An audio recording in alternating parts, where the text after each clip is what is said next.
नमस्कार, the view विचार मन्थनको नयाँ अङ्कमा यहाँहरूलाई स्वागत छ। 2072मा बनेको संविधानको 5औं संविधान दिवस हिजो मात्र मनाइयो। तर यो संविधान बन्नुभन्दा अगाडि संविधान सभाबाट नै संविधान बन्नुपर्छ भन्ने कुरा निकै जोड कोडले उठाएको तत्कालीन नेकपा माओवादीको एउटा हिस्सा भने शान्ति प्रक्रियाको सुरुवातबाट नै असन्तुष्ट रहँदै दोस्रो संविधान सभाको सङ्घारमा आइपुग्दा चोइटिएको थियो। न यो संविधान निर्माणको प्रक्रियामा पछिल्लो पटक त्यो सामेल भयो, न यो संविधानले अङ्गीकार गरेको व्यवस्था त्यस अन्तर्गतको चुनावमा उसले भाग नै लियो। आखिर यो संविधान प्रतिको विमति के हो? क्रान्तिमाथि धोका नै भएको हो? के गर्दा क्रान्ति पुरा हुन्छ? तपाईहरूको भनाइ के हो भनेर आज हामीले नेकपा क्रान्तिकारी माओवादीका स्थायी कमिटीका सदस्य सीपी गजुरेलसँग कुराकानी गरेका छौँ। हामी जुम मार्फत यो कुराकानी गरेका छौँ र यो रिपोर्टपछि यहाँहरूले यो कुराकानी हेर्न सक्नुहुन्छ। सीपी गजुरेल मोहन वैद्य नेतृत्वमा रहेको नेकपा माओवादी क्रान्तिकारीका केन्द्रीय नेता, देशभक्त गणतान्त्रिक मोर्चाका संयोजक समेत रहनुभएका नेता गजुरेलले राष्ट्रियताको सवालमा खबरदारी गर्दै आउनु भएको छ। उहाँले चर्चामा रहेको अमेरिकी सहयोग नियोगको परियोजना एमसीसी पारित गर्न नहुने पक्षमा जोड दिँदै आउनु भएको छ। साथै भारतले नेपालको सीमा अतिक्रमण गरी लिम्पियाधुरा, लिपुलेक तथा कालापानी कब्जा जमाएकोमा विरोध जनाउँदै आउनु भएको छ। सिन्धुलीमा जन्मनु भएका नेता गजुरेलले जनताको मुक्ति र राष्ट्रको स्वाभिमानका लागि सङ्घर्ष गर्दा लामो समय जेल यात्रा पनि गर्नु भएको छ। नेपालको कम्युनिस्ट आन्दोलनका विषयमा वैचारिक बाटो बनाउने पंक्तिमा पर्नुहुने नेता गजुरेल अन्तर्राष्ट्रिय राजनीतिका बारेमा पनि जानकार हुनुहुन्छ। मुलुकका सबैजसो राजनीतिक दलहरूले 6औं संविधान दिवस मनाइरहँदा संविधान सभा र त्यसबाट बनेको नेपालको संविधान 2072 बारे खासै चासो नदिने मध्येको एक पार्टी हो नेकपा माओवादी क्रान्तिकारी। मुलुकमा संविधान सभा र गणतन्त्र प्राप्तिका लागि ज्यानको बाजी लगाएर लडेका नेताहरूले निर्माण गरेको वर्तमान संविधान र संविधान दिवसको अवसरमा यस दलले खासै प्रतिक्रिया जनाएन। वास्तवमा मुलुकमा सरकार तथा केही राजनीतिक पार्टीहरूले संविधान दिवस धुमधामले मनाइरहँदा यो पार्टी र यसका नेताहरूले भने खासै ध्यान दिएनन्। यो मौनताले जनतामा जिज्ञासा जगाएको छ। गणतन्त्र र संविधान सभाको निर्वाचनका लागि मृत्युको मुखसम्म पुगेका र त्यसैको जगमा उभिएका माओवादी नेताहरू किन मौन बसेका होलान् त? जनमानसमा प्रश्न उठेको छ।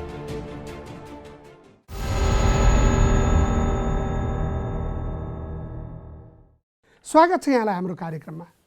धन्यवाद। मैले अघि सुरुमा पनि भने एक किसिमले अतिवादी सोचका कारणले र आजको वातावरणलाई, आजको विश्व परिस्थितिलाई ठिक ढङ्गले नबुझेको कारणले शान्ति प्रक्रिया मार्फत यति ठुलो सफलता हासिल हुँदा, गणतन्त्र देशमा आउँदा, नयाँ संविधान बन्दा पनि यहाँहरूले मान्नु भएन भन्ने आरोप छ। खास यहाँहरूको विमति के हो? अब यो भन्नेहरूलाई म के भन्न चाहन्छु भने, यदि त्यो हो भने नेपालमा जनयुद्ध गर्नु नै गलत भएछ नि त। किनभने जनयुद्धको जुन मुख्य एजेन्डा थियो नेपालमा, त्यो चाहिँ के हो भने नेपालमा राजतन्त्रको अन्त्य गरेर जनगणतन्त्रको स्थापना गर्ने चाहिँ त्यसको एजेन्डा थियो। त्यसैको निम्ति 10 वर्ष जनयुद्ध लडिएको थियो र हजारौंले बलिदान त्यसैको निम्ति गरेका। तर अहिले त्यो सबैलाई खारेज गरेर, त्यो सबैप्रति विश्वासघात गरेर अन्तिममा के आयो त? यो संविधान सभाबाट कस्तो संविधान जारी भयो त भने सङ्घीय लोकतान्त्रिक गणतन्त्रको संविधान जारी भयो र लडिएको थियो जनगणतन्त्र नेपाल बनाउनको निम्ति। अब भयो के त भन्दाखेरि लोकतान्त्रिक गणतन्त्र चाहिँ ल्याएर यही हो हामीले खोजेको भनेर केही मान्छेहरू भनिरहेका छन्। तिनीहरूले चाहिँ पहिलेको लाइन छोडेको हो कि हामीले चाहिँ लाइन छोडेर हामी चाहिँ डेभिएसन भड्काउतिर गयो? के नेपालमा आज फेरि त्यो परिस्थिति छ त? जनगणतन्त्र भन्ने परिस्थिति छ? आजको विश्व व्यवस्थाले त्यो अनुमति दिन्छ? यसै माग त आजै साम्यवादमा पुगौँ भनेर कसैले भन्देला नि, तर वस्तुगत परिस्थितिको चर्चा गर्नु पर्दैन? यो चाहिँ ऐतिहासिक भौतिकवादले निर्धारण गर्ने विषय हो।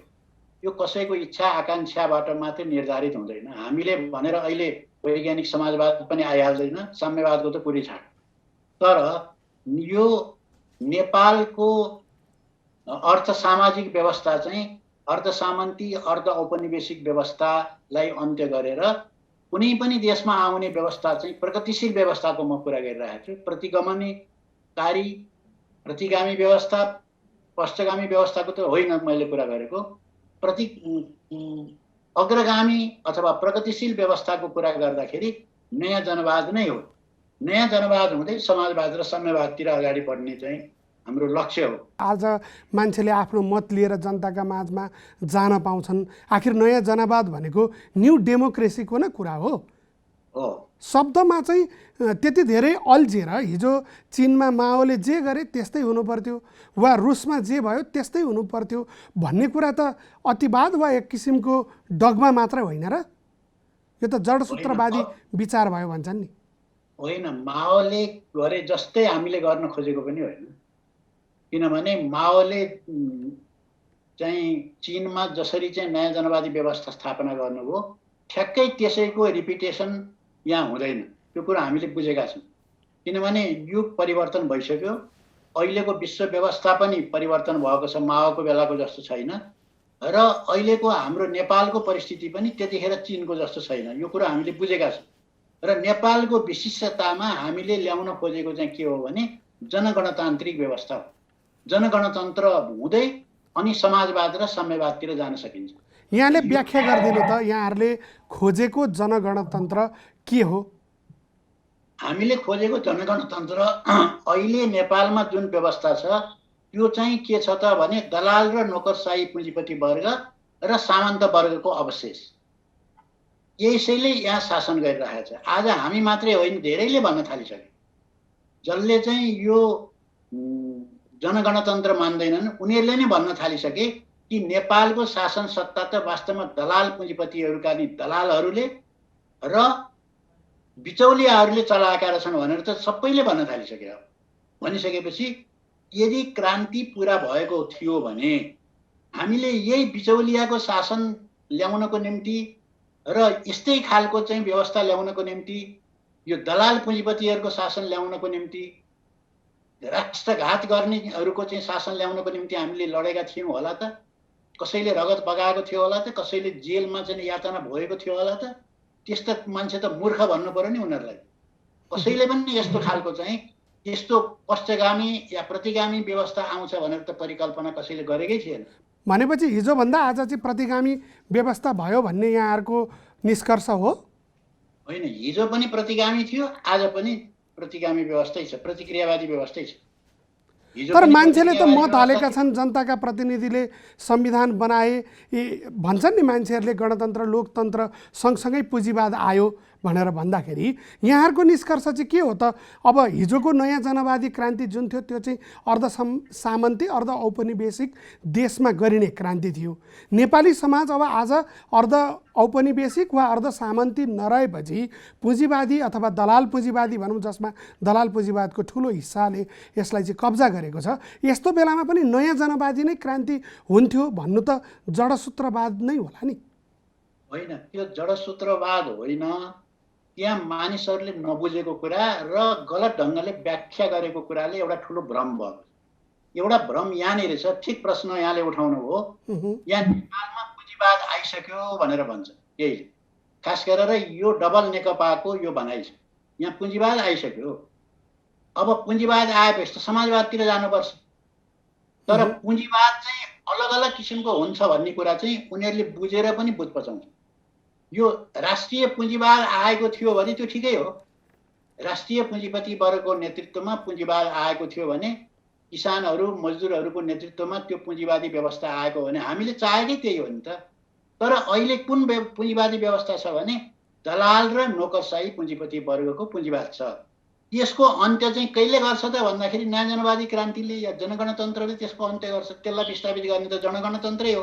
सत्ता विरुद्ध लड्ने कार्यक्रम पनि नयाँ जनवादी, अनि दलाल पुँजीवादसँग लड्ने पनि नयाँ जनवादी भनेपछि यो नयाँ जनवादी चाहिँ सबैसँग लड्ने हतियार हो र? होइन, एउटा कुरा माओले भन्नुभएकै कुरा नयाँ जनवादको चाहिँ नि कुरा सूत्रीकरण त उहाँले माओले नै गर्नुभयो। उहाँले स्पष्ट के कुरा भन्नुभएको छ भने पछिल्लो चरणमा गएर दलाल पुँजीवादको विश्लेषण व्याख्या गर्ने पनि श्रेय पनि माओलाई नै जान्छ। र पहिला चाहिँ के हुन्थ्यो भने पुँजीवाद एउटै किसिमको पुँजीवाद थियो, दलाल र नोकरशाही पुँजीवाद थिएन। त्यसकारण पहिलेका चाहिँ नेताहरूले चाहिँ अब पुँजीवादबाट एकैचोटि समाजवाद, रुसमा चाहिँ के भयो त भने केही समय मात्रै पुँजीवाद आयो, त्यसपछि समाजवाद आइहाल्यो, किन त्यहाँ दलाल र नोकरशाही पुँजीवादले भूमिका खेल्न पाएन। तर अहिले चाहिँ के छ त भने साम्राज्यवादले दलाल पुँजीवाद मार्फत चाहिँ त्यो शासन सत्ता चलाउँछ र तिनीहरूका बिचौलियाहरू मार्फत शासन चलाउने भएको हुनाले अहिले चाहिँ त्यस्तो प्रकारको पुँजीवादको अन्त्य पनि नयाँ जनवादी क्रान्तिले नै गर्छ। चीनमा त्यही नै भयो पछिल्लो चरणमा। त्यहाँ सामन्तवाद मात्रै थिएन, त्यहाँ पनि त पुँजीवादको विकास त भएको थियो नि चीनमा। कैयौँ उद्योगहरू, संसारमा सबभन्दा पहिले उद्योगहरू चीनमै खोलेका थिए। त्यो मध्ययुगीन सामन्तवाद त थिएन नि चीनमा पनि। त्यसकारण त्यहाँ पनि दलाल पुँजीवादको विरुद्ध पनि लड्ने काम चाहिँ कसले गर्यो त भन्दाखेरि नयाँ जनवादी क्रान्तिले नै त्यो दलाल पुँजीवादको शासन सत्ताको ठाउँमा जनगणतन्त्र स्थापना गर्यो। भनेपछि आज करिब 70 वर्ष पछाडि चिनिया क्रान्तिकै कुरा गर्दा पनि 1949-50 को घटना हो। आज 2020मा आउँदा पनि यो धरती, यो विश्व व्यवस्था हिजोको पुँजीवाद जस्ताको तस्तै छ। यो अलिकति पनि टसमस भएको छैन, नयाँ कुरा खोज्नु पर्दैन। होइन, जस्ताको तस्तै छैन। त्यो जस्ताको तस्तै चाहिँ भनेर हामीले नि भनेको छैनौँ। अहिलेको जुन दलाल र नोकरशाही पुँजीवाद हो यो नयाँ किसिमको विकास हो। यो पुँजीवादले गरेको नयाँ विकास हो। त्यसकारण यो चाहिँ नयाँ किसिमकै छ। फेरि अहिले चाहिँ बोलवाला के छ, पुँजीवाद चाहिँ नयाँ किसिमको आयो। लड्ने कम्युनिस्टहरूको अथवा समाजवाद साम्यवाद मान्नेहरूको क्रान्तिको कार्यक्रम चाहिँ उही पुरानो होइन, पुरानो होइन। अहिलेको यो दलाल पुँजीवाद पहिले चीनमा भएको जस्तो चाहिँ दलाल पुँजीवाद होइन। अहिले हाम्रो विश्लेषण के हो भने हावी चाहिँ दलाल र नोकरशाही पुँजीवाद भयो। सामन्तवाद चाहिँ के भयो त भने हावी भएन, किनभने राजतन्त्र पनि अन्त्य भयो, सामन्तवादका उत्पादन सम्बन्धहरू पनि धेरै चाहिँ परिवर्तन भएर गए। त्यसकारण अहिले मुख्य लडाइँ नै दलाल पुँजीवाद र नोकरशाही पुँजीवादका विरुद्ध। अब साम्राज्यवाद त भइहाल्यो, त्यसका विरुद्ध लड्ने चाहिँ व्यवस्था भनेको के हो भने नयाँ जनवादी व्यवस्था हो र त्यही व्यवस्था हुँदै वैज्ञानिक समाजवाद र साम्यवादमा जाने कुरा हो। त्यसबाट फड्केर एकैचोटि समाजवादमा जाने भन्ने चाहिँ त्यो ऐतिहासिक भौतिकवाद अनुसार मिल्दा पनि मिल्दैन। ल, ऐतिहासिक भौतिकवाद त मिलेन रे, र जेसुकै होस् त्यो हामीले किन भोकिरहनु पर्यो र त्यही अनुसार हुन्छ भनेर चाहिँ सूत्र किन बनाउनु पर्यो र भन्दाखेरि पनि अहिले चाहिँ 2.5 वर्षमा जुन शासन सत्ता चलिरहेको छ कि यही हो त विकास चाहिँ। अब दलाल र नोकरशाही पुँजीपति वर्ग चाहिँ सिद्धिएर अब चाहिँ साँच्चै समाजवादतिर जान खोजेको रहेछ त। यो समाजवाद भन्नेहरूको लागि त जनताले धिक्कारदेखि बाहेक केही पनि भन्दैनन्। यसलाई पनि समाजवाद भन्ने हो भने, हुन त समाजवादको विषयमा पनि विभिन्न समय भयो भने म बताउँला, किनभने समाजवाद भन्ने चाहिँ एउटा नेपालमा के भ्रम परेको छ भने समाजवाद एउटै हुन्छ भन्ने भ्रम परेको छ। समाजवाद पनि विभिन्न किसिमको हुन्छ। त्यो त मार्क्स र एन्जेल्सले घोषणापत्रमै लेख्नु भएको छ। सामन्ती समाजवाद पनि हुन्छ, पुँजीवादी समाजवाद पनि हुन्छ। तर उहाँले त सबै खाले ती समाजवादलाई खारेज गरेर वैज्ञानिक समाज भन्नुभयो। वैज्ञानिक समाजवादतिर जाने बाटो चाहिँ यो दलाल र नोकरशाही पुँजीवादको अन्त्य नभइकन वैज्ञानिक समाजवादतिर जान असम्भव छ। यो दलाल त्यही होला नि त आजको संविधानमा यहाँहरूले जुन विमति राख्नु भएको छ के यो संविधानले त्यो दलाल पुँजीपति वर्गसँग लड्ने कुनै ठाउँ दिएको छैन? होइन, यो त दलाल र नोकरशाही पुँजीपति वर्गले को निर्देशनमा बनेको संविधान नै हो। यो त के हुनु पर्थ्यो भन्नु त, ल एक दुईवटा प्रावधान भने दलाल र यो कुरा त सबैले स्वीकार गरिसकेका छन् कि यहाँको दलाल पुँजीवादले नै यो सबै व्यवस्था गर्ने त उही हो। नत्र भने पहिलो संविधान सभा खारिज भएर दोस्रो किन तुरुन्तै हुन्थ्यो? इतिहासमा कहीँ पनि नभएको, कहीँ नभएको जात्रा हाँडीगाउँमा भने जस्तो एकैचोटि लगातार चाहिँ दुई पल्ट चाहिँ संविधान सभाको चुनाव किन हुन्थ्यो? किनभने उनीहरूलाई अनुकूल संविधान बनाउन पहिलो संविधान सभाले दिएन। किनभने क्रान्तिकारी पार्टी चाहिँ माओवादी त्यतिखेर चाहिँ संविधान सभामा झन्नै बहुमतमा भएको हुनाले उनले त्यो कुरो स्वीकार्दैन थियो। त्यसकारण दलाल पुँजीपति वर्गले भने जस्तो संविधान नबन्ने भएपछि त्यसलाई खारिज गरेर अहिले चाहिँ अनि त्यहाँबाट उनलाई अनुकूलको चाहिँ संविधान सभा बनाएर बल्ल उनीहरूले संविधान जारी गरेका नै हुन्। त्यसकारण दलाल पुँजीपति वर्गले नै यस्तो संविधान बनाइदिने, यो वातावरण बनाइदिने। यदि आज यहाँले भने जस्तो दलाल पुँजीवाद वर्गका विरुद्ध उभिएको संविधान भन्दा यहाँ के प्रावधान हुन्थ्यो? होइन, यो त संविधानमा दुई पक्ष हुन्छन्। हेर्नुहोस्, एउटा पक्ष के हो भने एउटा लोकप्रिय पक्ष नै हुन्छ। त्यो जुनसुकै निरङ्कुश संविधान, पञ्चायती व्यवस्थामा पनि त कहीँ राम्रो कुरा लेखेको थियो नि त संविधानमा। संविधानमा दुईटा पक्ष हुन्छ। एउटा जनतालाई भ्रम पार्नको निम्ति लेखिदिने, किनभने यसो संविधान हेर्दाखेरि त यहाँ रहेछ भनेर देख्छन् अनि मान्छे चुप लाग्छन् र अनि जस्टिफिकेसन गर्न पनि सत्तामा भएकालाई सजिलो हुन्छ हाम्रो संविधानमा। यो अर्को पक्ष उदाहरण दिन्छु, यो संविधानको धारा 35ले अब स्वास्थ्य सम्बन्धी अधिकार चाहिँ पुरै जनतालाई दिएको छ।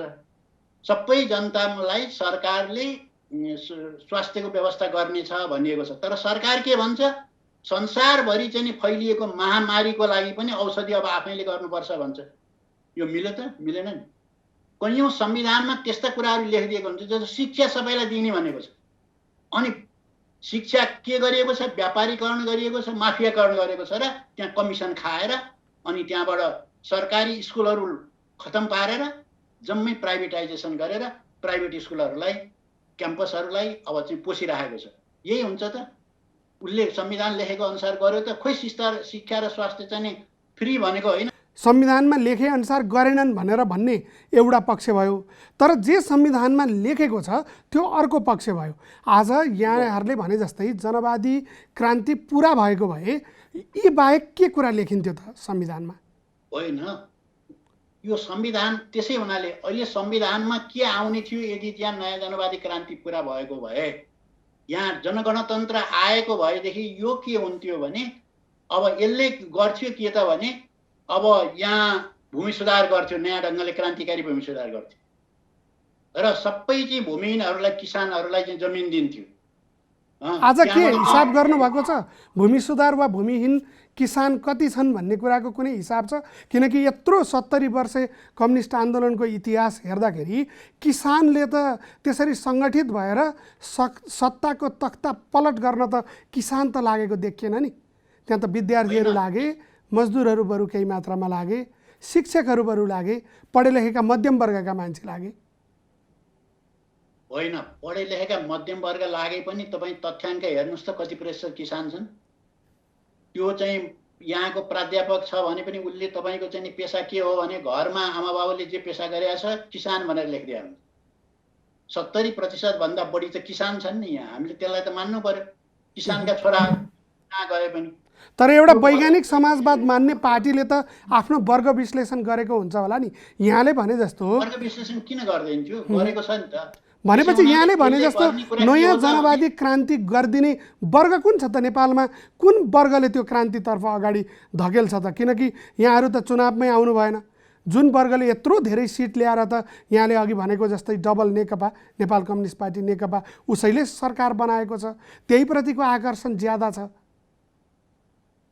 अब त्यो सरकार त अब यो फेल भयो भने बरु भोलि नेपाली काङ्ग्रेसले ल्याउँछ, त्यसकारण नेपाली काङ्ग्रेसै राम्रो भन्नु पर्यो। त्यसो भए यो निर्वाचनमा जसले जित्यो त्यही राम्रो भन्न थालियो भने पञ्चायती व्यवस्था पनि ढल्दैन थियो। किनभने पञ्चायती व्यवस्थामा त पञ्चले सबै ठाउँमा जिते हुन्थे।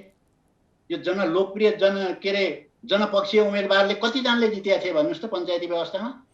जम्मै पञ्चले त जितेका थिए। त्यसो भए त त्यो पञ्चायती व्यवस्था कहिले पनि ढल्दैन थियो। त्यो हिसाब हुँदैन। हेर्नुहोस्, यो प्रतिक्रियावादी व्यवस्थाकोले परिभाषित गरेको अनुसारको चाहिँ निर्वाचनमा भाग लिने तिनीहरूले जित्छन्। सबै तिनीहरूकै पक्षमा छ, त्यसकारण उनीहरूले जित्छन्। त्यसकारण यहाँ यदि चाहिँ जनगणतन्त्र आयो भने के गर्नुहुन्थ्यो भनेर जो तपाईँले प्रश्न गर्नुभयो, यहाँका ठुल्ठुला उद्योगहरू के गर्छ? राष्ट्रियकरण गर्ने छ त्यसले।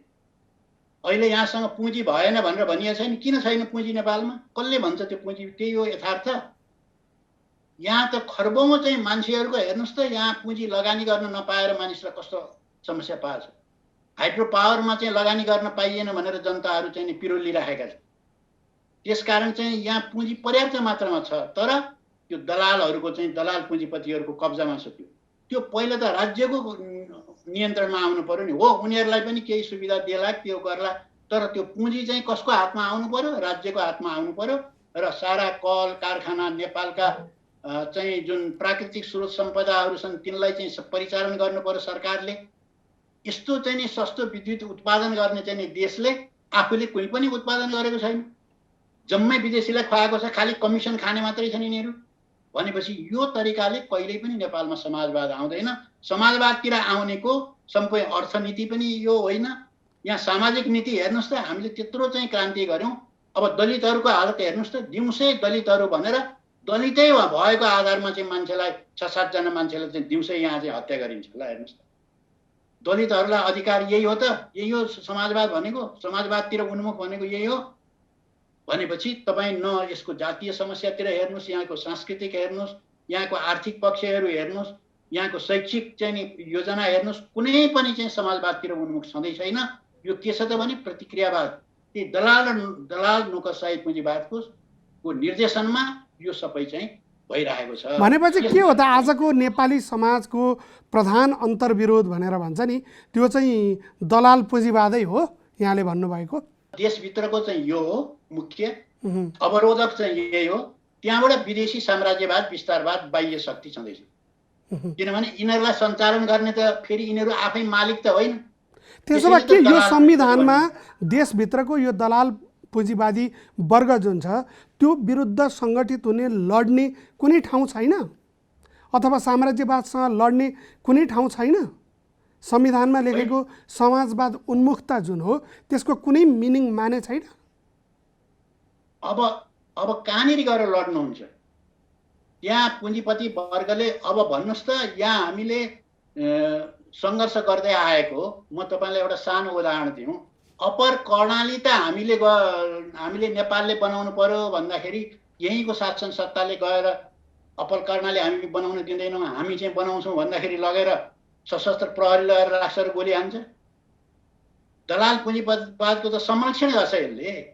कहाँ तपाईँको ल भन्नुहोस् त, त्यहाँ भएका चाहिँ दलाल पुँजीपति छन्, तिनको उद्योग चाहिँ सरकारले चाहिँ तिनको हातमा लिनु पर्यो र रोजगारी त्यहाँ दिनु पर्यो, रोजगारीको अवसर चाहिँ पैदा गर्नु पर्यो भनेर त्यो चाहिँ उद्योगमा चाहिँ त्यहाँ गर्न थाल्यो भनेदेखि त्यसको संरक्षण कसले गर्छ त भन्दाखेरि यहाँको प्रहरीले, यहाँको सेनाले गर्छ, यहाँको सरकारले गोली हान्ने आदेश दिन्छ। अनि तर यो संविधानले त्यो वर्ग, त्यो क्रान्तिकारी वर्ग अथवा त्यो गरिब वर्ग, मजदुर वर्ग, किसान वर्ग जो दलाल पुँजीवादी वर्गबाट शोषित पीडित छ तिनीहरू विरुद्ध लड्ने कुनै स्पेस छ कि छैन यो संविधानमा? होइन, यहाँ स्पेसै छैन। म भन्छु स्पेस छैन। म तपाईँलाई एउटा सानो उदाहरण दिन्छु। यहाँ अहिले नक्सा प्रकरण आयो, नक्सा सरकारले बनायो। यही नक्सा हामीले 1 वर्ष अगाडि लिएर अझ 1.5 वर्ष अगाडि अभियानै मिची महाकाली अभियानै भनेर सञ्चालन गऱ्यौँ। काठमाडौँमा प्रदर्शन गर्दाखेरि लाठीचार्ज गर्यो हामीलाई, किनभने लिम्पियाधुरा कालापानी लिपुलेक हाम्रो हो भन्यौँ हामीले, अनि हामीमाथि लाठीचार्ज गरियो। हामी त यो यत्रो त्यो गणतन्त्रको लागि चाहिँ, तर अहिले त त्यो पुरा भयो नि। आज त नेपालको संविधानै संशोधन गरेर त्यो नक्सा त संविधानको विभिन्न लोगो लगायत सबै ठाउँमा जारी भयो हो। त्यसै कारण चाहिँ अहिले जुन चाहिँ जनताको दबावले परिवर्तन हुँदो रहेछ भन्ने ठाउँ त रहेछ नि। होइन, त्यसै हुनाले त हामीले अहिले हतियार उठाइहालेका छैनौँ नि त, उठाउने भनेको छैनौँ नि त। किनभने त्यति हामीले जनतालाई सङ्गठित गरेर जनतालाई विद्रोहमा उतार्न सक्यौँ भने केही न केही त्यहाँ हामीले हासिल गर्न सक्छौँ भनेर सङ्घर्षको रूप चाहिँ अहिले सशस्त्रलाई प्रधान बनाउनु हुँदैन भन्ने। त्यसै तपाईँहरू के गर्नुहुन्छ त? शान्तिपूर्ण आन्दोलन भन्नुभयो, अहिल्यै सशस्त्र नजाने भनेर भन्नुभएको छ, तर यहाँहरूलाई पनि त एउटा चाहिँ एक किसिमले हिम्मत नभएको, अलि लुते कुरा गर्ने भनेर त यहाँहरूकै एउटा पङ्क्तिबाट छुट्टिएर विप्लव नेतृत्वको पार्टीले त आरोपै लगाउँछ नि। होइन, फेरि अब त्यो हाम्रो त्यहीँनिर बुझाइमा फरक छ। हामीले अहिले सशस्त्र सङ्घर्षको उठान गरेर जनयुद्ध त हामीले सुरु गरेपछि त बढ्दै गएको थियो, विकास गर्दै गएको थियो। 4-5 वर्षमा त हामीले धेरै विकास गरिसकेका थियौँ नि त। झन्नै सेना निर्माण, जनमुक्ति सेना निर्माण गर्ने प्रक्रियामा गइसकेका थियौँ। अस्थायी आधारित इलाकाहरू निर्माण भइसकेका थिए, खोइ त अहिले हामीले उहाँले गर्न सक्नुभयो त भएन, किनभने त्यो उहाँलाई मात्रै दोष दिने कुरा भएन। अहिले त्यो परिस्थिति नै छैन, अहिले त्यस्तै प्रकारको जनयुद्ध नै हुँदैन आजको ऐतिहासिकतामा, अघि यहाँले ऐतिहासिक भौतिकवाद भनेर भन्नुभयो, आज त्यो ऐतिहासिक भौतिकवादी दृष्टिकोणले कतिसम्म पर्मिट गर्छ त? यहाँहरूले दल खोल्नुभयो, चुनावमा भाग लिएर आफ्ना नीति, आफ्ना घोषणापत्र लिएर उनीहरूका माझमा गएर यो अहिले बनेको अरू कम्युनिस्ट पार्टीहरू चाहिँ दलाल पुँजीपति वर्गको पार्टी भयो, हामी चाहिँ असली पार्टी हौँ किसान मजदुरको भनेर यहाँहरू जाने ठाउँ त रोकेको छैन नि? त्यसो गरे हुन्न? यहाँहरू त बहिष्कारै गर्नुहुन्छ खालि। अहिले त्यो अब अहिले त सबैले भन्न थाले, हामी मात्रै होइन, त्यही राजनीतिक पार्टीका नेपाली काङ्ग्रेसका एमालेकै चाहिँ मान्छेहरूले अरूले पनि के भन्न थाले भने यो चाहिँ चुनाव पद्धति नबदल्ने हो भने अब चुनाव कसले जित्छ, जसले पैसा खर्च गर्छ त्यसले जित्छ। टिकट लिन पनि पैसा दिनुपर्छ पार्टीलाई, 2 करोड 3 करोडमा एउटा टिकट बिक्री हुन्छ। त्यो पैसा त अब लोकप्रिय मान्छेसँग केही पनि सम्पत्ति चाहिँ राजनीति गरेर सिद्ध्याएकोसँग कहाँ पाउनु पैसा? त्यसले टिकट पनि पाउँदैन। टिकट पाइहाल्यो भने पनि पैसा बाँड्नुपर्छ, त्यहाँ उसँग बाँड्ने पैसा हुँदैन। यो पुँजीवादी व्यवस्थामा चाहिँ जोसँग पैसा हुन्छ, दलाल पुँजीपतिलाई जतातिरबाट पनि उसैले खटाएको प्रतिनिधिले जित्छ। अहिले दलाल पुँजीपतिका प्रतिनिधि किन 2/3 बहुमतले जित्यो भने त्यो वर्गले यसलाई बोक्यो, यसलाई नयाँ जस्तो नेपाली काङ्ग्रेसलाई नसमातेर किन चाहिँ नेकपा भन्ने चाहिँ बोर्ड लगाएकोलाई समात्यो भने नेपाली काङ्ग्रेस बदनाम भयो। अब हाम्रो शासन सत्ता चाहिँ त्यो वर्गले प्रतिनिधित्व गरेर नथेग्ने भयो।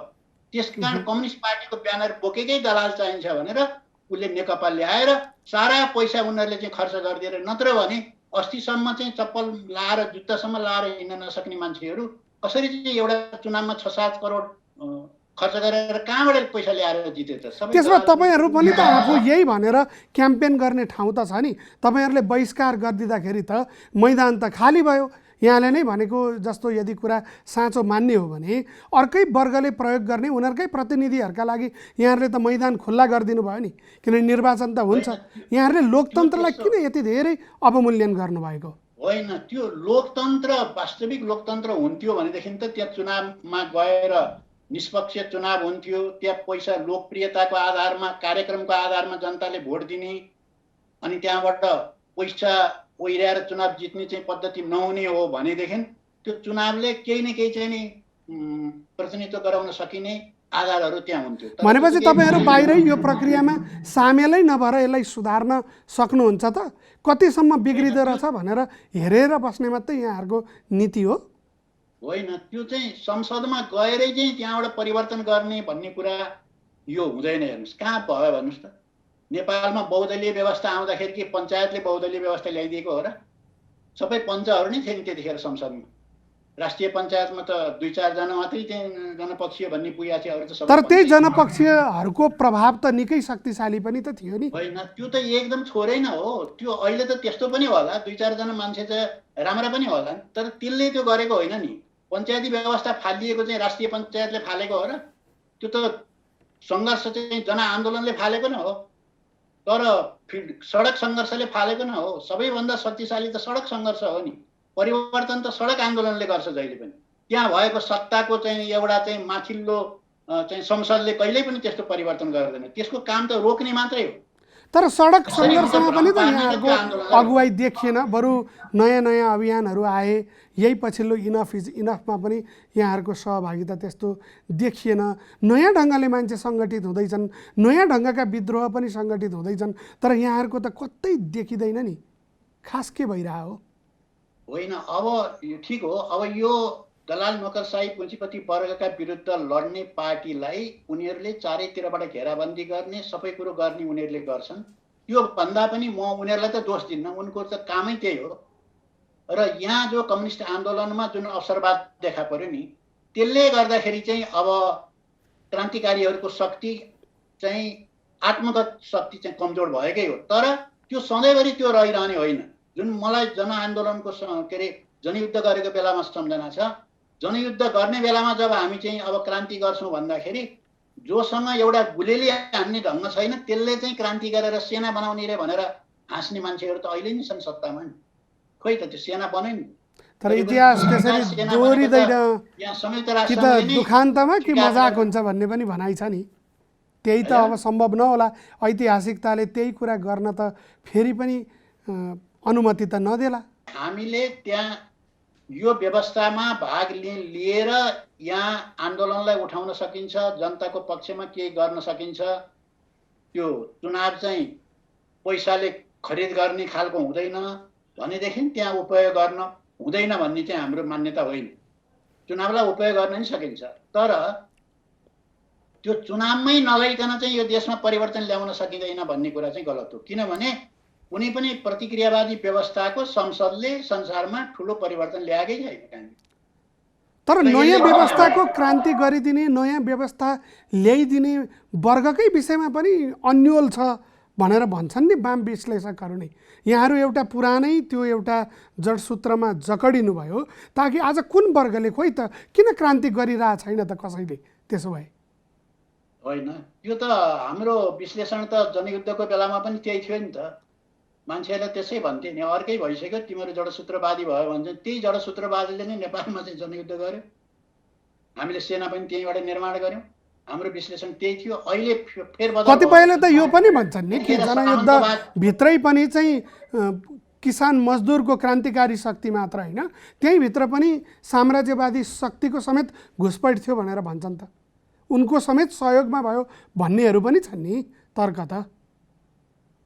यो चाहिँ मान्छेहरूले पछिल्लो चरणमा तर्क गर्ने ठाउँ चाहिँ त्यहाँ पाएर अलिकति गरेका छन्। जस्तो कि यो जनयुद्ध चाहिँ त्यहाँबाट सुरु भएको होइन, शान्ति प्रक्रियामा आउनुभन्दा अगाडि चाहिँ यो जनयुद्ध जनताकै सहभागितामा अगाडि बढेको थियो र साम्राज्यवादले त यहाँ अमेरिकन सेना पनि यहाँ पठाइसकेका थियो। यहाँ फोर्टिफिकेसनको लागि त अमेरिकन सेना आएर गरिदिएको हो नि त। यहाँ नेपाली सेनाको फोर्टिफिकेसन, विभिन्न तालिमको लागि त विदेशबाट चाहिँ साम्राज्यवादीहरू आएका थिए, त्यसको सहयोगमा त थिएन। तर पछिल्लो चरणमा चाहिँ के गर्यो भने शान्ति प्रक्रियामा जाने उसमा चाहिँ खास गरेर चाहिँ प्रचण्डले नेतृत्व गरेका भनौँ, उनैलाई उनकैमा अब राम्रो गरे भए पनि उनैको नाम हुन्थ्यो। यो शान्ति प्रक्रियाको सम्पूर्ण भारी मैले एक्लै बोक्नु पर्यो। हाम्रो चाहिँ मोहन वैद्य किरणजीहरू, विप्लवजीहरू, सिपी गजुरेलजीहरू, बाबुरामजीहरू कता जानु हो, उहाँहरूको भारी पनि मैले बोकेको छु भन्नुभएको छ नि। होइन, हाम्रो तर्फबाट त यो शान्ति प्रक्रिया क्रान्तिकारी नै थिएन, यो प्रतिक्रान्तिकारी थियो। त्यसकारण त्यो भारी हामीले बोकिदिने कुरा भएन। उहाँले त भारी सेयर गर्नुभएको छ नि। अहिले ओलीजीले बोक्दै हुनुहुन्छ त्यो सँगैको भारी, अनि त्यहाँबाट शेरबहादुर देउबाजी बोकिरहनु भएको छ, कमल थापाजीहरू बोकिरहनु भएको छ त्यो भारी। कहाँ उहाँहरूले त नयाँ पात्र, नयाँ सहयोगी पाउनु भएको छ नि त्यो भारी बोक्ने। उहाँहरूले त्यो शान्ति प्रक्रियाको के भएको हो त? यहाँहरूले पहिलो संविधान सभामा त भाग लिनुभएको थियो।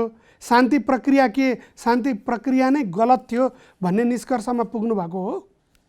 होइन, शान्ति प्रक्रियामा त्यो क्रान्तिको दौरानमा शान्ति वार्ता पनि हुन्छ। शान्ति वार्ताको हामी विरोधी पनि होइन। शान्ति प्रक्रिया एक चरणमा ठिक भयो, तर त्यो चाहिँ शान्ति प्रक्रियामा त के गर्छ भने क्रान्तिकारी पार्टीले त आफ्ना एजेन्डालाई लागू गर्छ, त्यसको निम्ति शान्ति प्रक्रियामा गएको न हो।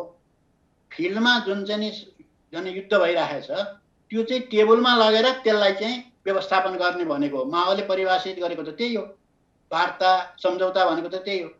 तर के भयो त भने प्रचण्डहरूले जम्मै कुराहरू छाडिदिएर अनि शान्ति प्रक्रियामा गएर बिना शर्त चाहिँ हतियार बिसाइदिएर अनि उनको एजेन्डा बोकेर उनी हिँड्न थालेपछि पछिल्लो चरणमा चाहिँ के भयो त भने उनीहरूले वास्तवमा साम्राज्यवादका अनि दलाल पुँजीवाद प्रतिवर्गका एजेन्डाहरू लिएर हिँड्न थालिसकेपछि मान्छेले भन्न थाले तिमीहरूको भित्र घुसपेट रहेछ भनेर। यो चाहिँ अहिले के साम्राज्यवाद अथवा विस्तारवाद अथवा पुँजीपति वर्गको घुसपैठ पहिला चाहिँ थिएन, पछि बिग्रिएका हुन् त? हो, ठिक हो। पहिला यदि घुसपेट मात्रै थियो, दुई चारजना तल कतै घुसपेट हुन्थ्यो होला नि, त्यो हुन्थ्यो। जनयुद्धको बेलामा पनि सिआइडीहरू प्रवेश गरेका हुन्थे, कयौँ ठाउँमा त हाम्रो चाहिँ प्रशिक्षणको ठाउँमा पनि पुगिराखेका हुन्थे। तिनलाई हामीले चाहिँ फेरि त्यहाँ कब्जा गर्थ्यौँ र त्यहाँ तिनीहरूलाई थुनामा राख्थ्यौँ। त्यस्तो त हुन्छ। त्यस्तो भएर त यस्तो चाहिँ क्रान्तिले अर्को कोष त लिँदैन नि, प्रतिक्रान्तिमा बदलिँदैन नि। तर अहिले त के हो त भने क्रान्ति नै प्रतिक्रान्तिमा बदलियो। हुन त पहिले हामीले त्यो कुरा भनेका छौँ। मैले त एउटा पुस्तकै लेखेको थिएँ, क्रान्ति र प्रतिक्रान्तिका श्रृङ्खला भन्ने। धेरै साथीहरू मान्नुहुन्न थियो, तर अहिले आएर त मलाई त खुसी नै लाग्यो पनि भनौँ न। अब बाबुराम भट्टराईजीले यो संविधानको सम्बन्धमा के भन्नुभएको छ भने प्रतिक्रान्ति भएकै हो भनेर उहाँले नि भन्नुभयो। अब विद्रोह आवश्यक छ भनेर उहाँले नि भन्नुभएको छ। त्यो अब सबैले भन्नुपर्छ। अब जसरी नेपाल हामीले पहिला लिम्पियाधुरा भनेपछि के यहाँहरूले भनिरहेको विद्रोह र अहिले बाबुराम भट्टराईले भनेको विद्रोह एउटै विद्रोह हो त? विद्रोह त राजा मान्नेहरूले पनि भन्दैछन्। होइन, मैले बुझेको छु त्यो एउटै विद्रोह होइन, तर यो अहिले चाहिँ जुन व्यवस्था छ यो व्यवस्थालाई स्वीकार्नु हुँदैन भन्ने त हो नि। यो स्वीकार्नु हुँदैन त राजावादीले पनि भनिरहेछन् नि। उनीहरूले राजतन्त्रै हिजै ठिक थियो भन्नेहरू पनि छन्। यो सबै यो ठिक छैन भन्नेहरू त सबै त एउटै त होइनन् होला। भने यही भित्र चाहिँ प्रवेश गरेर यही प्रक्रियामा भाग लिएर यहाँहरू न सशस्त्र क्रान्ति गर्न सक्ने, न शान्तिपूर्ण ढङ्गले यहाँको प्रक्रियामा सामेल हुन सक्ने, अनि छेउमा चाहिँ बसेर यो त सामान्य विश्लेषण गरे जस्तो मात्रै भयो। विश्लेषणका आधारहरू पनि एकदम पुराना भए भन्छन् नि मान्छे। म तपाईँलाई एउटा उदाहरण दिन्छु। यहाँ क्रान्ति हुन्छ कि हुँदैन भनेर टाउका गनेर निर्णय गर्न सकिँदैन। जोसँग धेरै छ त्यही नै क्रान्तिकारी हो भने अहिले हुन त कति हो पनि मलाई थाहा छैन। डबल नेकपाले हाम्रा 8 लाख कार्यकर्ता छन् भन्छन्। त्यो नै सबभन्दा बढी क्रान्ति गरेर त्यसले देखाइदिनु पर्ने। के लसार बाटो लाग्यो? तर मार्क्स आफैले क्रान्तिमा सङ्ख्याको महत्त्वलाई त निकै महत्त्व दिएको छ नि। मार्क्सले क्रान्तिका अनिवार्य तत्त्वमा भनेका 3टा कुरा त एउटा त सर्वहारा वर्गको सङ्ख्या नै होला, ज्ञान होला, सङ्गठन होला। सङ्ख्या पनि छैन, ज्ञानमा पनि पुरानै छ अथवा आजको वस्तुस्थिति अथवा ऐतिहासिक भौतिकवाद बुझ्ने प्रणालीमा प्रवेशै गरेको छैन, अनि सङ्गठन पनि बलियो छैन। कसरी कसले गर्छ? म एउटा उदाहरण दिउँ है त। यो धेरैले उठाउने जिज्ञासा हो, तपाईँले उठाइदिनु भयो, खुसी लाग्यो। हामीलाई तिमीहरूले केही पनि गर्न सक्दैनौ। जस्तो यो लिम्पियाधुरा, कालापानी र लिपुलेखको चाहिँ नक्सा बनाउनु पर्छ भनेर हामीले जुन बेला घाममा हिँडेर नारा लगाउँथ्यौँ, जुलुस गर्थ्यौँ, लाठीचार्ज भइराख्दाखेरि हामी गर्थ्यौँ, मान्छेले हामीलाई बेकुफ भन्थे, धेरैले भन्थे। बुद्धिजीवी भन्नेले पनि यो भनेको सुनेको छु मैले। तपाईँले भनेर नयाँ नक्सा जारी हुन्छ, तपाईँले यो नक्सा बनाएर लिएर हिँडेर कसले मान्यता दिन्छ? मान्छेहरू हाँस्छन्, के बनाउनु भएको यो नक्सा, त्यो चुच्चे नक्सा भन्थे नि। हाम्रै शक्तिले, हाम्रै कार्यकर्ता मात्रैले चाहिँ त्यो हुँदो रहेछ त? हुँदो रहेछ नि। भनेपछि तपाईँहरूले एउटा कुनामा बसेर भनिरहेको कुरा अर्कै सत्ताले यहाँहरूले भनेअनुसार त अर्कै व्यवस्थाले लागू गरिदियो भने त्यो तपाईँहरूकै सफलता मान्नुपर्ने भयो होइन? अनि त्यो के त के ओली त्यो चाहिँ तपाईँले के भन्ठान्नु भएको छ त? त्यो ओलीजीलाई ब्रह्मज्ञान आएर चाहिँ यो अहिले नक्सा बनाएको भन्ठान्नु भएको छ त? जति बेला नक्सा हुनुपर्छ भन्ने बेलामा चाहिँ लाठीचार्ज गर्ने, अनि अहिले के को कारणले गर्दाखेरि बन्यो त? खोइ त उहाँले चाहिँ नक्सा बनाइसकेपछि त्यसलाई लागू गर्न चाहिँ सरकारले के गरेर अगाडि बढ्यो? त्यसको निम्ति त हामीले दबाब सिर्जना पनि प्रक्रिया सुरु होला नि। एमसीसीको कुरा भन्नुहोस्। एमसीसीको त नेपाली काङ्ग्रेसको सरकार हुँदाखेरिको अर्थमन्त्रीले पनि हस्ताक्षर गरिसकेका थियो, एमसीसी समर्थन गरेर। त्यहाँबाट गएर यो ओली सरकारको पनि युवराज खतिवडाले चाहिँ हस्ताक्षर गरिसकेका थिए। बाँकी रहेको थियो संसदबाट पारित हुन बाँकी थियो।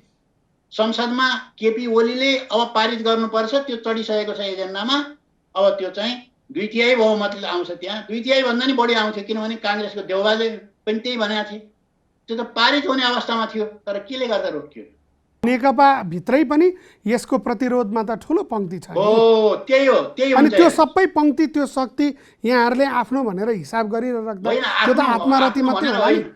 क्रान्ति हुने बेलामा त्यस्तै हुन्छ। हेर्नुहोस्, पहिले क्रान्तिकारी पार्टीका टाउका मात्रै जुन गन्ने मान्छेहरू हुन्छ नि, ती चकित पर्छन्। किनभने क्रान्तिको बेलामा त त्यहाँ त धेरै चाहिँ मान्छेहरू, जस्तो अहिले नेकपाभित्र पनि देशभक्तहरूलाई त त्यो आवश्यक भयो नि।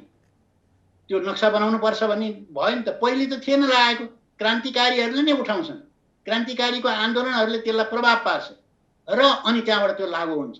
त्यसकारण चाहिँ हाम्रो कुरा के हो त भने अहिले टाउका गनेर निर्णय गर्ने जुन परिपाटी छ भने त्यो वाहियात हो।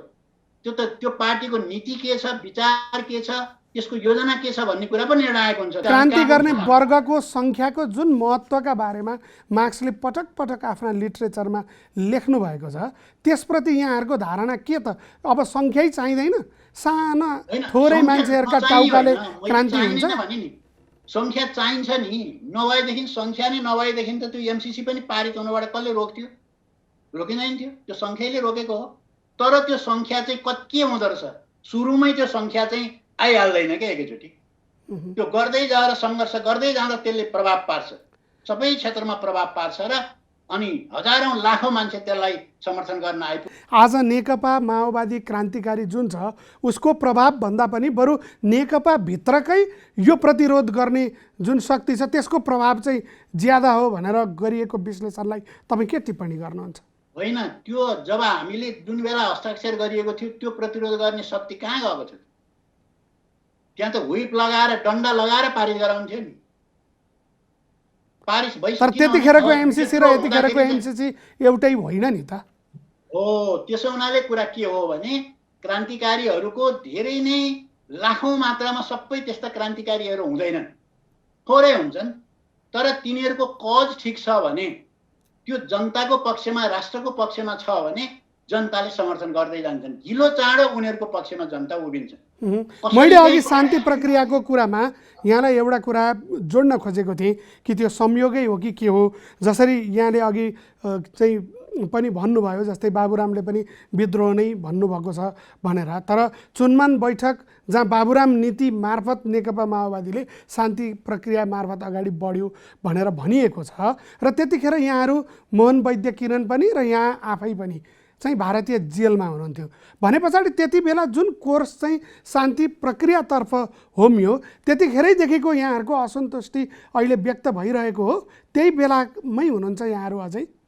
होइन, त्यो जुन चुनवाङ बैठकले त्यो एउटा कोर्स चेन्ज गर्ने चाहिँ त्यहाँबाट कोर्स चेन्ज भयो, नत्र पार्टीको त्यसरी चाहिँ शान्ति प्रक्रियामा त्यसरी जाने गणतन्त्रको बारेमा त्यो दृष्टिकोण थिएन पार्टी।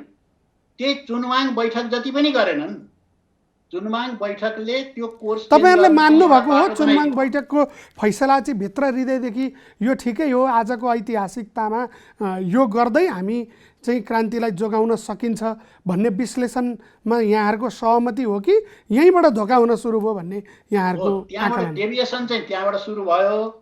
तर त्यो चुनवाङ जति पनि भएन, पछि त डेभिएसन सुरु भन्दा पनि त्यहाँबाट एकदम प्रतिक्रियावादीको एउटा योजनामा कसरी गयो त भन्दाखेरि अब त्यहाँ कमसेकम चुनवाङ बैठकमा त के भनिएको छ भने त्यहाँ राजतन्त्रलाई अन्त्य गरिसकेपछि जब गणतन्त्र ल्याउने बेला भएपछि त्यहाँ चाहिँ यो अरू दलहरूसँग हाम्रो चाहिँ सङ्घर्ष चर्किन्छ।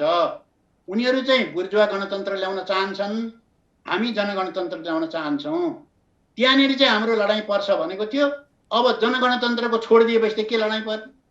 आजको शक्ति सन्तुलन, आजको ऐतिहासिक अवस्था अथवा ठोस परिस्थितिको ठोस विश्लेषण जुन भनिन्छ त्यसले चाहिँ यहाँहरूले भने जस्तो जनगणतन्त्रको अनुमति दिँदैन थियो होला, नभए त साम्यवादै चाहियो भन्न पनि त सक्ला नि कसैले। होइन, साम्यवाद हामीलाई चाहियो भनेर फड्केर जाने दुईवटा व्यवस्था समाजवादै नआइकन नयाँ जनवादै नआइकन साम्यवाद गर्ने भने त मूर्खले मात्रै भन्ला। यस्तो हामीले कल्पना पनि गरेका छैन। तपाईहरुको के हो त बहुदलीय प्रतिस्पर्धा जुन छ त्यसप्रति पनि यहाँहरूको विश्वास छैन कि जनगणतन्त्र भित्रका मेजर कुरा तत्त्व के हुन्छन्? होइन, यो चाहिँ मैले भनिहालेँ, यो जुन बहुदलीय व्यवस्था हो यो त दलाल पुँजीपतिको व्यवस्था नै हो। यहाँभित्र प्रतिस्पर्धा के गर्नुहुन्छ र के को लागि प्रतिस्पर्धा गर्ने भनेको एकदलीय भयो भने चाहिँ ठिक हुन्छ, प्रतिस्पर्धा गर्ने मात्रै हो। होइन, एकदलीय हामीले एकदलीय कहाँ भनेका छौँ?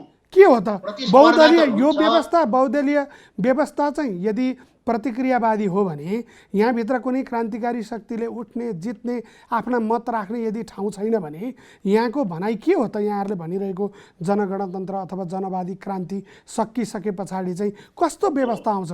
त्यो एकदलीय हुन्छ कि बहुदलीय हुन्छ? त्यो पनि आफ्नो किसिमको बहुदलीय हुन्छ।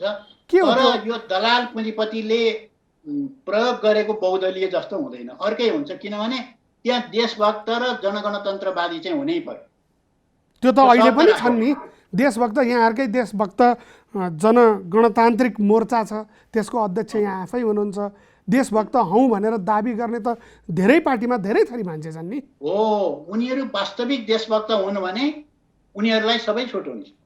एउटा आरोप छ नि, जस्तै यहाँहरूले विश्व पुँजीवादले रगडेर सबै खाले वर्गलाई, आज त यहाँले भने जस्तो कुनै राष्ट्रिय पुँजीपति वर्ग नै हुँदैन भन्ने कुरा चाहिँ वाम विश्लेषकहरूले भनिरहेका छन्। किनकि क्यापिटल पुँजी आफै बहुराष्ट्रिय भइसक्यो।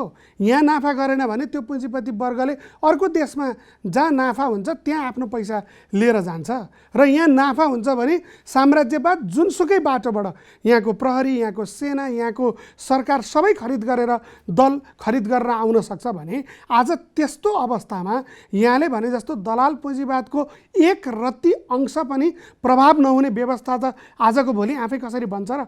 यो त विश्व व्यवस्थासँग गाँसिएको कुरा होइन र यहाँहरूले त्यसलाई नजरअन्दाज गरिरहनु भएको हो? होइन, आजको भोलि मैले भनेको छैन नि त। यो व्यवस्था आइसकेपछि क्रमशः त्यसले कानुन बनाउँछ, कानुनलाई लागू गर्छ। दलाल पुँजीपति वर्गको चाहिँ उसले सीमा तोकिदिए भन्दा बढ्ता चाहिँ नि जुन पुँजी छ त्यसलाई उसले राष्ट्रियकरण गर्छ, त्यसलाई राष्ट्रको हितमा लगाउँछ। अनि दलाल पुँजीपति वर्ग चाहिँ बिस्तारै कम हुँदै जान्छन्। हामीले देखेका छौँ त केही समय अगाडि बोलिभियाको इभो मोरालेजलाई नै चाहिँ कु गरेर हटाइदियो। ल्याटिन अमेरिकी मुलुकमा त यस्ता घटना त वर्षै पछि भइरहेछन् त। अब त्यो उनीहरूले हटाइदिन्छन्। अब त्यहाँबाट उनीहरूले चाहिँ अब हत्या पनि गरिदिन सक्छन् भनेर चाहिँ त्यही दलाल पुँजीवादलाई स्वीकार गरेर जाने हो भनेदेखि त त्यो त्यस्तो चाहिँ दलाल पुँजीवाद केही पनि नगर्ने, आफ्नो शासन सत्ता पल्टाउनलाई पनि केही नगर्ने चाहिँ दलाल पुँजीवाद त कहिले पनि आउँदैन। अनि के गर्ने त? अब स्वीकार नगर्ने तर यहीँ भित्र लड्ने ठाउँ छ भने यहीँ भित्र लड्ने होइन, यहीँ भित्रै लडेका छौँ नि त हामी।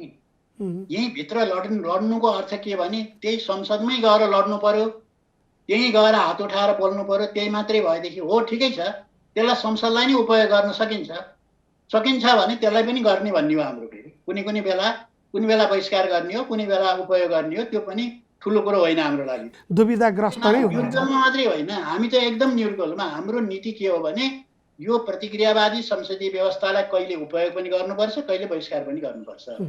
उपयोग गरेर क्रान्तिको तयारी गर्न सजिलो हुन्छ भने उपयोग गर्नुपर्छ, बहिष्कार गर्दा सजिलो हुन्छ भने बहिष्कार गर्नुपर्छ। त्यही नीति हो। त्यो आज हो र लेनिनले उही बेला प्रयोग गर्नुभएको नीति हो नि। यो संसारभरिका कम्युनिस्टहरूले त्यसै प्रयोग गरिरहेका छन्। तर चुनावमा प्रयोग गर्नेको निम्ति त्यहीँ गएर डुब्ने, अनि त्यहाँ गएर के गर्ने भने दलाल पुँजीवादको पुँजीपतिहरूको एजेन्ट बनेर अनि त्यहाँबाट अगाडि उभिने। नेकपा भित्र पनि दलाल पुँजीवाद विरुद्ध सङ्घर्ष गर्नुपर्छ भन्ने एउटा राम्रो मत विकास भइरहेको र त्यो अनुसारले मान्छेहरूले लेखिरहेको बोलिरहेको हामी सुन्दैछौँ। नेकपा भित्रै प्रचण्डले पनि अस्ति हामीसँगैकै वार्तामा सबै आउनुपर्छ, अट्नुपर्छ र यही नेकपा अटेपछि अनि हामी दलाल पुँजीवादसँग लड्न सक्छौँ भनेर स्वयं प्रचण्डले पनि भन्नुभएको छ। के छ, सबै अहिले चाहिँ हिजो प्रचण्डसँग रहनुभएका, जनयुद्धमा सामेल हुनुभएका र आज फरक मत राखेर बसिरहनुभएका तपाईँहरू जे जति हुनुहुन्छ त्यो सम्भावना छ एक ठाउँ आएर सङ्घर्ष गर्ने? त्यो सम्भावना छैन। उहाँहरू अहिलेकै अवस्थामा चाहिँ त्यो सम्भावना छैन। यो जिरो नै छ भनिदिनुहोस्। कस्तो अवस्थामा चाहिँ सम्भावना हुन्छ? किनभने त्यहाँभित्र भएका दलाल पुँजीवादले केही पनि गर्न दिएन भनेर जो साथी रोएर बसेका छन् नि, उनीहरूप्रति चाहिँ हाम्रो सहानुभूति छ, एक प्रकारले दया पनि लाग्छ।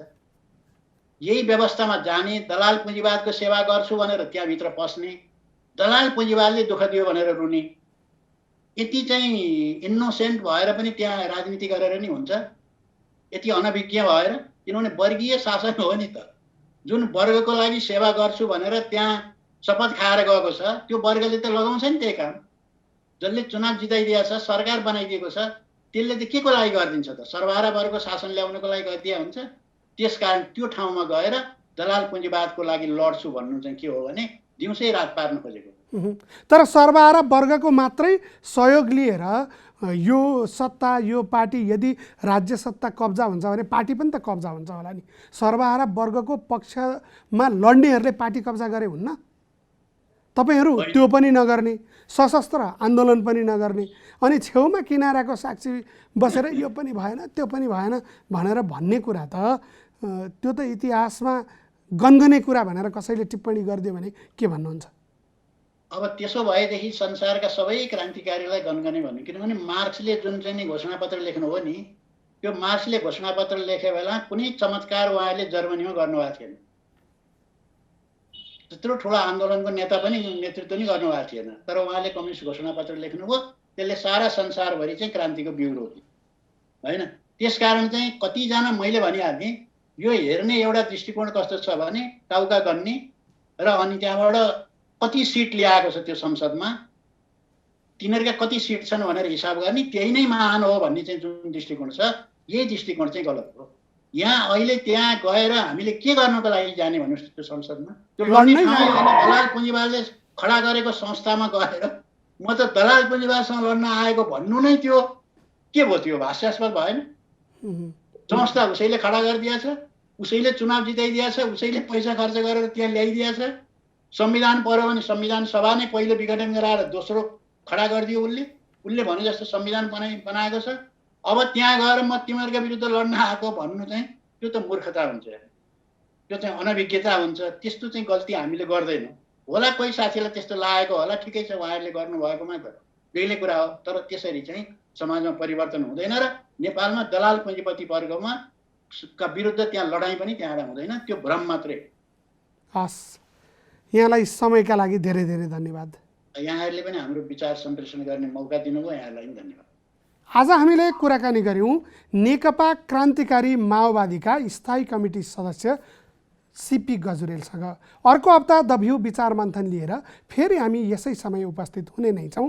त्यतिन्जेलसम्मका लागि जनताद्वारा जनताका लागि प्रसारित जनता टेलिभिजन हेरिरहनुहोस्। आजलाई द भ्यू विचार मन्थन यति। नमस्कार।